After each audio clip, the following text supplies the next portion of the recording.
lagi dengan saya, Brian Garda Muhardi, di mata kuliah Introduction to Management and Business. Nah, pada topik kali ini, yaitu yang keenam, tentang monitoring and controlling.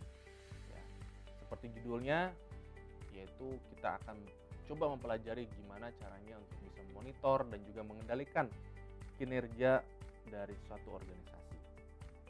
Nah, beberapa subtopik yang kita bahas seputar mengenai kenapa sih pengontrolan itu penting, dan juga gimana menentukan parameter kinerja sebuah organisasi. Apakah itu berhasil atau gagal? Betapa esensialnya fungsi pengendalian. Untuk apa sih? Untuk pertama, memberikan kepastian apakah tujuan itu tercapai atau tidak. Kalaupun tidak tercapai, kenapa alasan rasionalnya?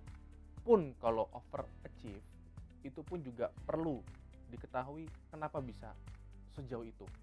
Apakah dari KPI atau objektif yang ada sebenarnya terlalu mudah untuk dicapai atau bagaimana?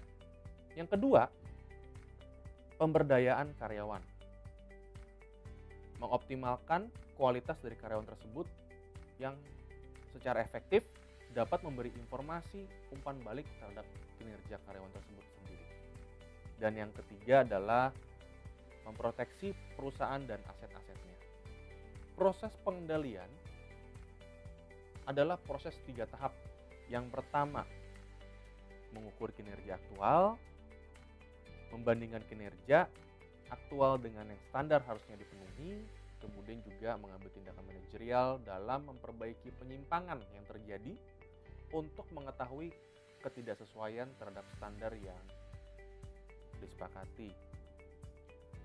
Ada beberapa tools untuk bisa mengukur performa dari organisasi tersebut. Paling mudah yaitu ada 2 terkait dengan pengendalian keuangan dan juga informasi.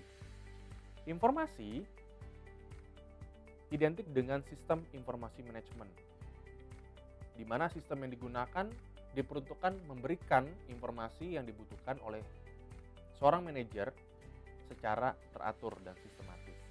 Nah, biasanya isu-isu pengendalian yang dihadapi para manajer dewasa ini dapat dikemukakan.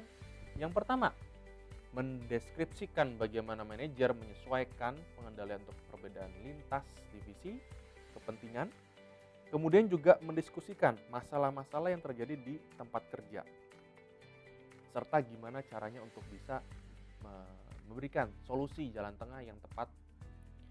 Dan yang ketiga yaitu menjelaskan pentingnya pengendalian terhadap interaksi.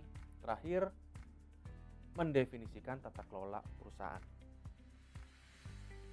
Pengendalian adalah proses pengawasan, perbandingan, dan perbaikan kinerja organisasi. 3 langkah yang seperti saya sebutkan, yaitu ada pengukuran, perbandingan, dan pengambilan tindakan korektif.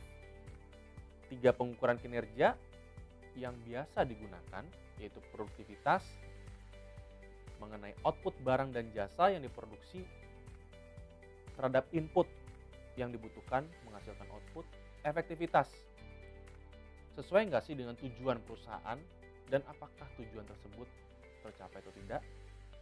Dan yang ketiga, peringkat industri terhadap pemain atau pesaing lainnya. Demikian pembahasan kita di topik ke-6 kali ini. Sampai jumpa kembali di video berikutnya dengan saya, Brian Garda Muhardi.